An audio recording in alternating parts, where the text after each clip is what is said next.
welcome to Pluribus Unum's Fireside Chats. Not as good as ours, but hey, it's something. Now, this video is gonna be not so good, considering the subject matter. But before we get into that, let's get right into the news. I missed a lot of things. For starters, literally right after I edited and was posting my previous podcast, it was revealed that Trump paid $750 in income taxes in 2017, which was very interesting, and this is weird. And another thing that happened is that Trump has gotten COVID and has now passed it to a lot of senators. From my recollections, it's Ron Johnson, Tom Tillis, and one more. What do I think of this? Well, like Joker said in that movie, you get what you fucking deserve when you spend the entire election cycle being like, masks are bad, COVID, when you're teetering on COVID conspiracy theories, you get what you deserve. For example, if David Rold, if he got COVID, yeah, well, sucks to be him. And I know that we're seeing a lot of people, including Joe Biden and a bunch of other liberal class people that are saying we need to spread positive messages and we need to pull all the negative things and blah blah blah. No, I don't care. You think I care? You get what you deserve. You spend the entire election cycle basically teetering on COVID BS. You get what you deserve. If you die, so be it. That's just how evolution works, my friends. The caveman who doesn't understand the big cat with pointy teeth is dangerous, he gets what's coming to him. And that's exactly what... And here's the thing, same goes for every anti-masker out there. From everywhere. You don't wear a mask, you get COVID, you die, so be it. That's just how it is. You don't get special treatment. If we lived in a single-payer system, you'd be able to get help. But, it's not going to be useful if you don't have health insurance. I'm just saying. Anyways, let's just move on to the next one, because there's not much I could say outside of that. Okay, so the next story is some developments in some stories that I've covered previously. First, remember Aaron Coleman? That 19-year-old state representative candidate that ran a progressive campaign against a Democratic incumbent, but then turns out beat his girlfriend, choked her out, and revenge sex, people, he sent revenge porn of his girlfriend. Yeah, it turns out, when he was 14 years old, he made a post on Facebook saying that he wanted to shoot up a school.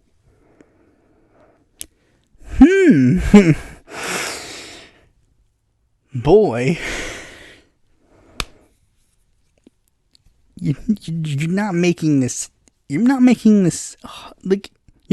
hard. Dude, you're literally there's not much more I could say about Aaron Coleman, because it's just that seems like a very big, weird thing to happen, and I don't understand. I don't even know if I understand why. I don't even know if he was joking or not, but even if he was joking, yeah, this is a very screwed up thing to joke about.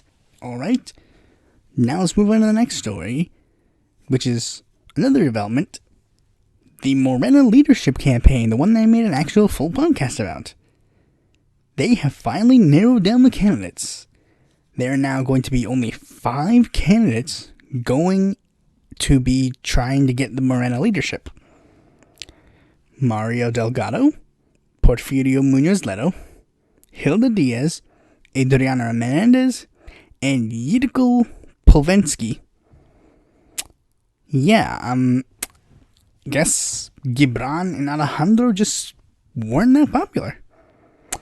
I mean, everybody, I was reading, like, Mexican news sources that were saying that they were going to be the, like, part of the top 5.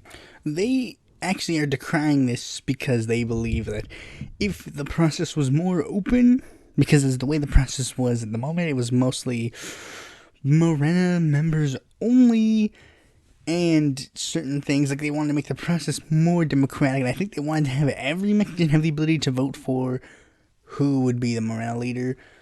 But, you know, as the, like, choices are now, Mario Delgado's probably the best. Like I said before, you watch that episode to see why I think he's better than Porfirio Muñoz Ledo, and yeah, we'll just see what happens next. The next stories are coming from tight races that are actually tightening harder and harder. First, Georgia. This is another kind of development. Warnock, the Democratic chosen candidate, is leading in the most recent poll.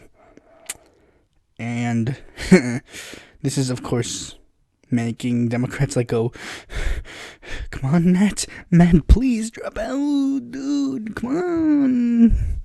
Because Matt Lieberman has been staying the course. I mean, not asking Richard Dean Whitfield to drop out because, let's be honest, what's he gonna do? Get 10 votes? I mean, yeah, I like him, and I would vote for him if I were in Georgia.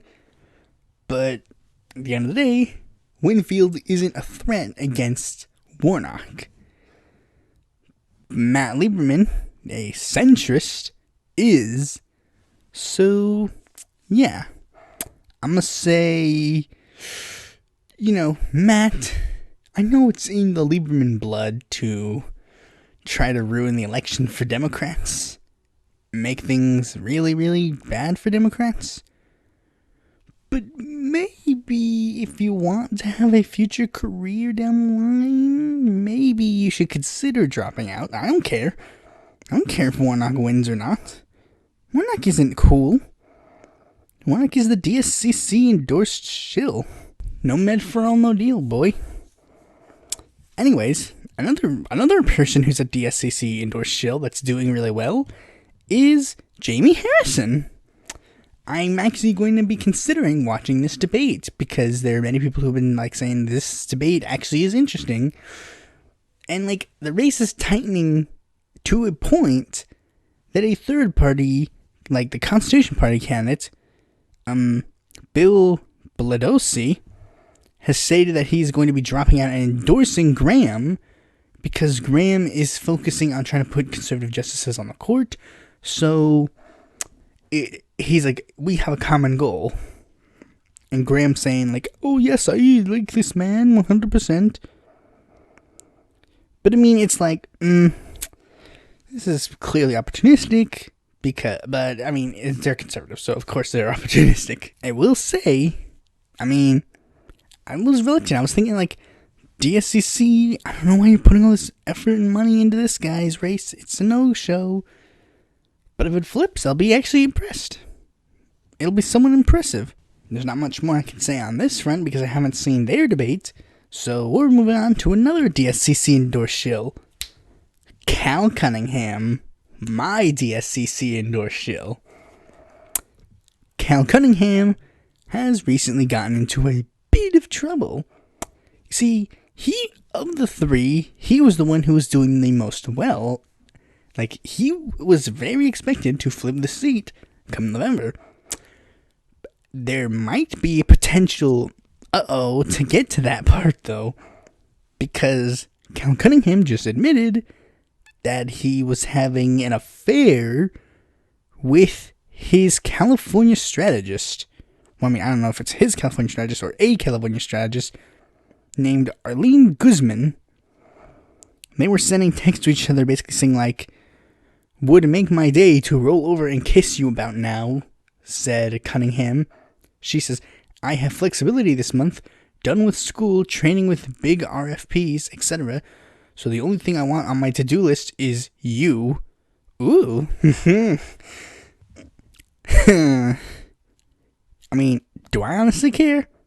A little bit. I mean, he's a dick. He has a wife and kids.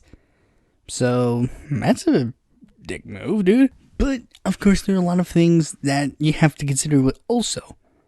Does this hurt his chances? I don't know. It could hurt his chances, but I don't know. I'd have to wait for polls to come out to see if this is a thing, because, let's be honest, I'm not entirely sure if this kind of thing hurts as much as it did before. Because, I mean, think about it. In the 1920s, if it was revealed, like, oh, a politician was cheating on his wife, career, go bye-bye. And even then, not even that long ago, to be honest. Like, if you cheat on what? Like, remember, in the 90s, cheating on your wife meant that they could possibly kick you out of the presidency of the United States. Like, yeah, it was big, but nowadays, I mean, just a tepid apology will. I mean, technically, I guess Joe Biden, not Joe Biden. I don't think Joe Biden, but like, technically, Bill Clinton probably he made the idea of like the "I'm sorry," and then everyone's like, "Oh, okay, we're good." Like, I don't even know if this is gonna be a big thing. Honestly, I already hated Cal Cunningham to begin with. DSCC endorsed Shell, who literally was running for a completely different office, and then, literally because Jeff Jackson would not bend the knee to Chuck Schumer and do his windowless basement philosophy of campaigning, he just was like, "Yo, Cal, you want to be our nominee?" I didn't even get a chance to vote before they already made up their mind. Yep, Cal's our man. DSCC, we're fully backing you. We're getting every NC politician to support you. Da-da-da-da-da. Cal, you stink. You're going to be a... Like, I don't like Cal Cunningham. I don't like Tom Tillis. I don't like Kevin Hayes. Shannon Bray follows me on Twitter, but I don't know much about, like, his policies. But, I mean, I probably wouldn't be a fan of them either. Okay, the next story comes from the House of Representatives, where there was a vote on a resolution to peacefully transfer power. Like, basically, it was just a resolution to say everybody in the House of Representatives agrees that we will do a peaceful transition of power. Alright? Simple. Like, this thing, it literally says, we will just simply vote to commit to a peaceful transition of power.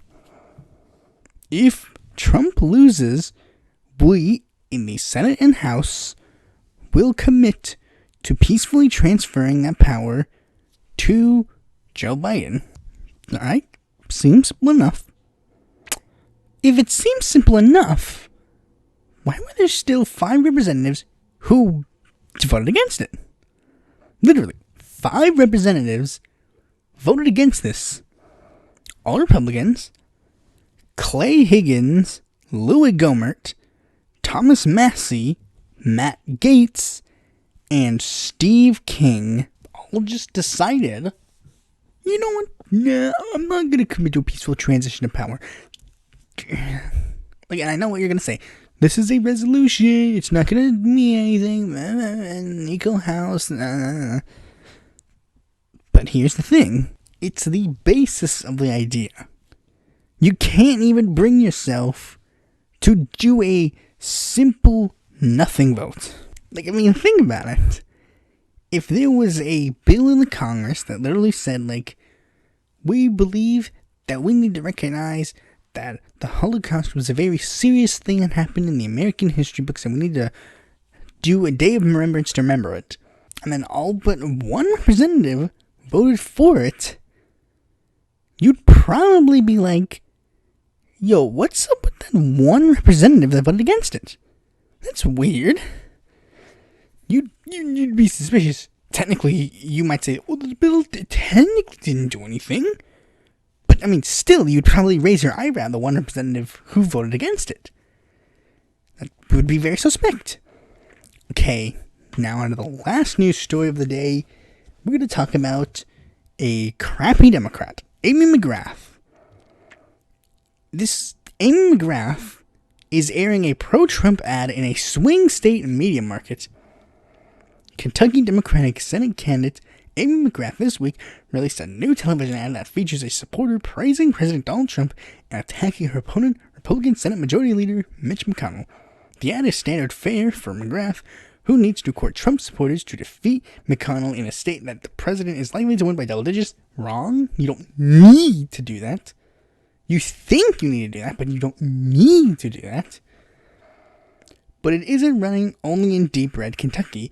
This ad is also appearing in the Cincinnati, Ohio media market, meaning a Democratic candidate is paying for a television spot praising Trump in a state where former Vice President Joe Biden's campaign is spending millions of dollars to win in November. I worry about losing my job every day, a man identified as John W. from Paducah, Kentucky says in the ad, which the McGrath campaign spent $200,000 to air in the Cincinnati market this week. I am voting for President Trump again, but I cannot vote for Mitch McConnell. Mitch McConnell voted for 16 trade deals and sent those jobs overseas, and that's crap in my book. Yeah, I didn't see a single Democrat decry this. I have not seen one Democrat actually look at this and go, hey, whoa, hold on, Amy. You shouldn't do that. You want to know why? Because the Democrats, they want, this is exactly what they want. They want Amy McGrath to do this. They think, this is what they think they're supposed to do. Amy McGrath is supposed to run this super Republican campaign to appeal to Republicans, and the Democrats will just automatically vote for her because they're Democrats. They have to vote for her. This is exactly why people don't like the Democratic Party. They don't have morals. They don't have standards. In one state, they're one way. In one state, they're another way. Amy McGrath is running a losing campaign. She is literally running it's the losing campaign. You might think, like, oh no, this strategy obviously works because why would the Democrats do it if it doesn't work? You want me to show you proof that it didn't work? 2018, Democrats lost 4 Senate seats. 4 by running this stupid strategy. Because here's what's gonna happen. You give people the choice between Diet Coke and Coke. They'll drink Coke. 100%. And that's exactly what's going to happen here. They're going to be like, I could vote for Trump, or I could vote for Trump. And it's also incredibly stupid, because Amy McGrath, she has nothing. She has nothing to prove her case. Her whole spiel is like Mitch McConnell and Donald Trump are so big enemies. But no, they do not.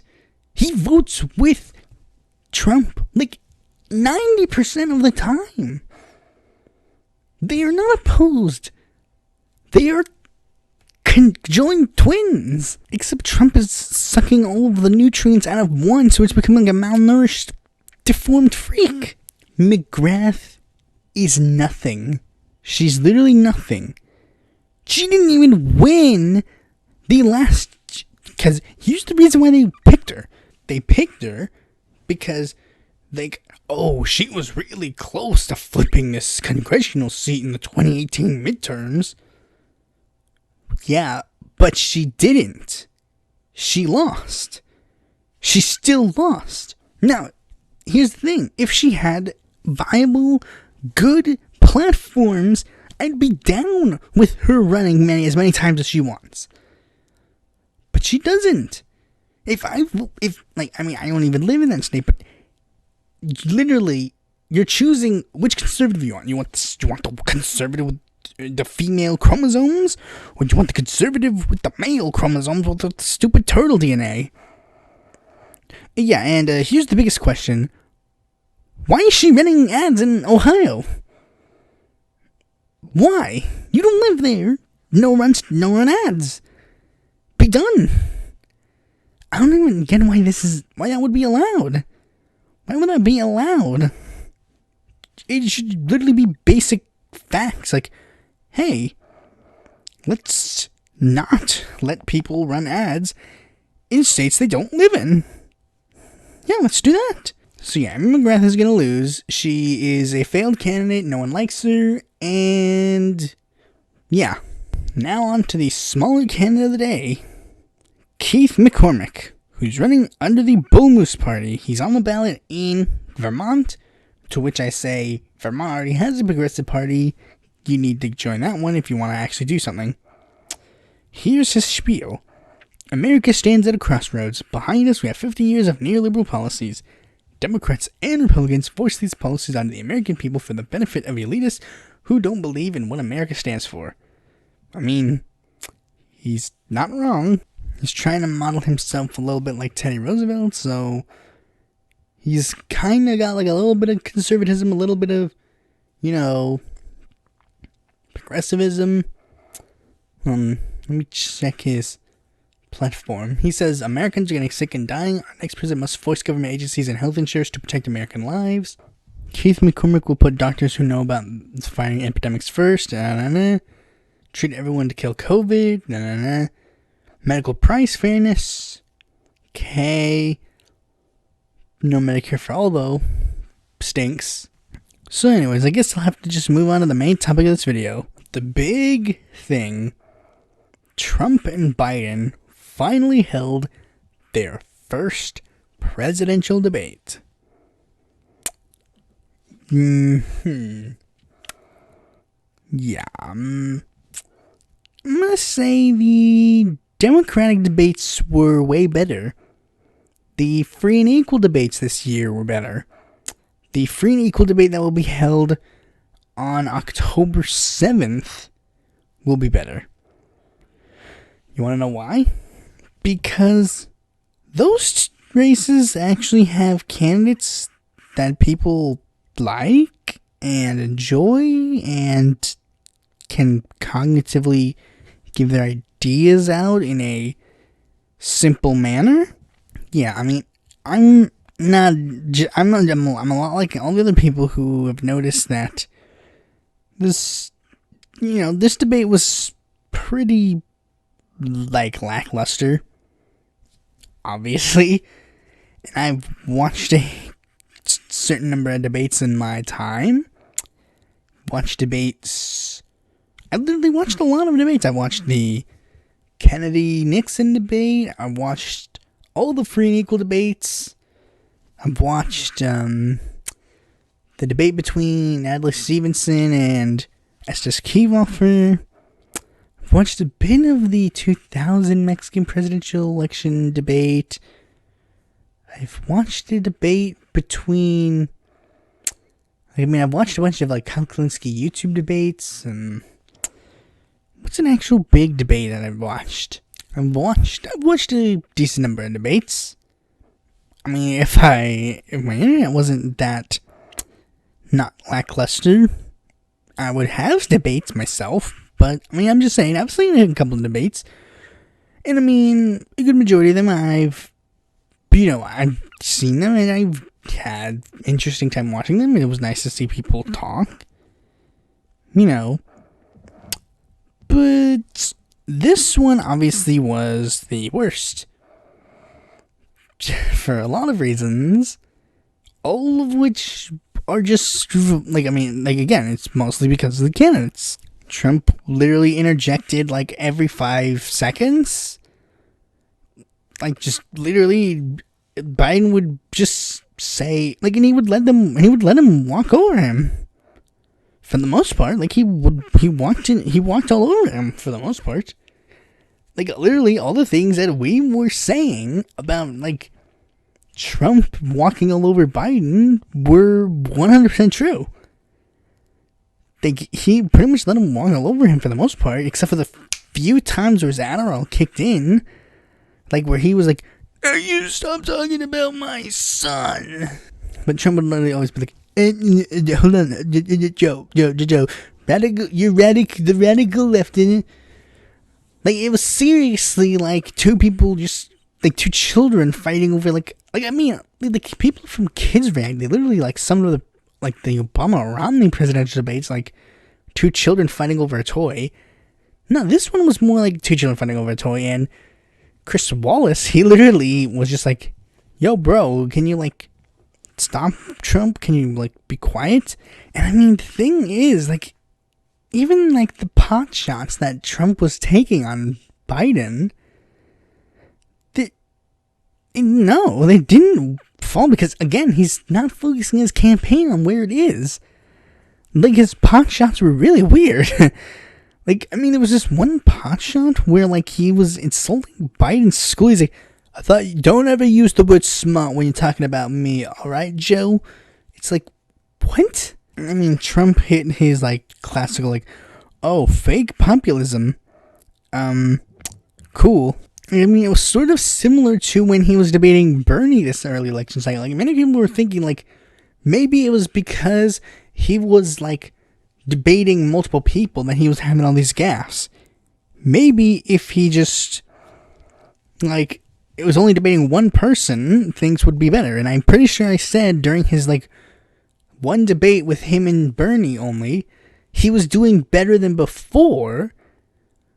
But I mean, again, one of the biggest things about Joe is that the simplest thing about Joe is that he will try to make good points, and he might actually make the good points, but then at the last second, he'll be like, for example, like, imagine this. Joe Biden is standing in the street corner, and he's juggling, like, I don't know, swords.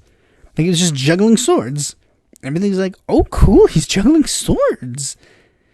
Like, and he's doing it really well. He's doing it really cool. He's able to catch them with, like, the tips of his fingers and, like, at the very edge of the sword. He's very impressive. But then at the last second, he drops one of them and impales his leg and he dies. That's literally how it is. He'll make a point. He'll be like, and then he'll, like, trail off near the end. Like, he'll just trail off. Trump obviously was using this debate to try and push the culture more, obviously. Like, one thing he literally was, like, saying was, like, when he was, like, talking about how he hated racial sensitivity training, and how he wants things to go back the way they were. Interesting choice of words. And Biden actually calls him out on his dog whistling. He's like, yeah, what do you mean by that? What do you mean by that, Donald? And then they talk about, like, I think at one point Chris Wallace brings up, like, oh, the scary Antifa. And then they're able to turn it into be like, hey, can you, like, actually condemn white supremacists, Trump? Then Trump was like, Proud Boys, stand back and stand by. It's like, what? I didn't even know what he said. I didn't even know what he was talking about. I was more confused about the fact that he's like, why'd you say it in a southern accent? And I mean, I'm not saying that Trump was any better in particular instances. Like, for example, he literally says, like there's one point where he literally says, like, look, Chris, I'm gonna tell you this. We have the lowest carbon, look. It's like, what's a carbon look? What do you mean? What do you mean, man? Give me an answer. What do you mean? And, I mean, again, I'm gonna have to also lay into Joe a bit more, because, like, Joe, he missed many opportunities, and he failed on a lot of things. Like, Trump did get him on one thing. He said, like, there you go, you lost the radical left. And, I mean, there's some things where he literally says, like, there's one point where he literally goes, like, I'm not for a Green New Deal. I think he literally at one point said that he did not support $15 minimum wage. And it's just like, you're running ads telling people were going to me saying, like, oh, you need to vote for Joe Biden because he supports a $50 minimum wage. Well, bitch, what did this man just say? Who's this? If you just support minimum wage, who's this man? Not just wandered on stage. That's not Joe Biden. That's Bo Biden. And of course, we can't forget, like, my favorite line of the debate. There's one moment where I was literally just sitting there, and I was half paying attention for a second, and I was literally just like, wait, what? Wait, did I hear that right? Like, Joe Biden, he literally goes, this is a literal quote from Joe Biden. Number 1, manufacturing went in the hole. Manufacturing went in the hole. Number 2, number 3. Oh, boy. Like, Trump also was able to get him on that, saying, like, you forgot 2. Like, and here's a missed opportunity. One of the missed opportunities I mentioned.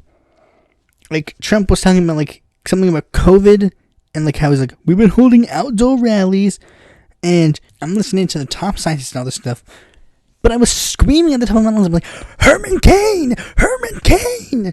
Mention Herman Cain! I'm like, seriously, mention Herman Cain. I know we don't like Herman Cain, but come on. Come on, man. Herman Cain, he's literally the most high-profile person that Trump killed with the COVID. You could have easily wiped the floor with him with that item alone. But of course, we're going to have to answer the biggest questions. Winner or loser? Who won, who lost?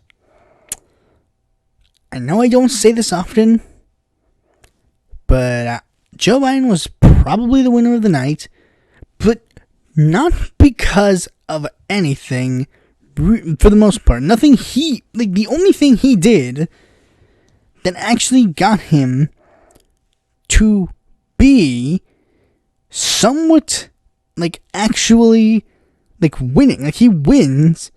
The only reason he won was because he actually tried to stay on policy.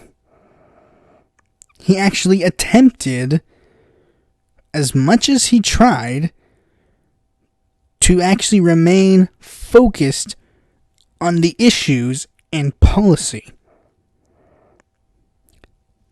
Not a lot of, like, he hasn't tried this before, but he tried it this once, and it did work in his slight favor. Now, again, slight. He still fumbled, he still rumbled and fumbled, but he did try to stay focused on policy, and that's better than not. Now, there's also one other fact about this debate. Many people have been trying to claim that the debate was rigged. Like, everybody's been trying to, like, make claims that this debate was rigged against Trump, and because, like, they're like, oh, Chris Wallace, he only talked about the fact that Trump butted in when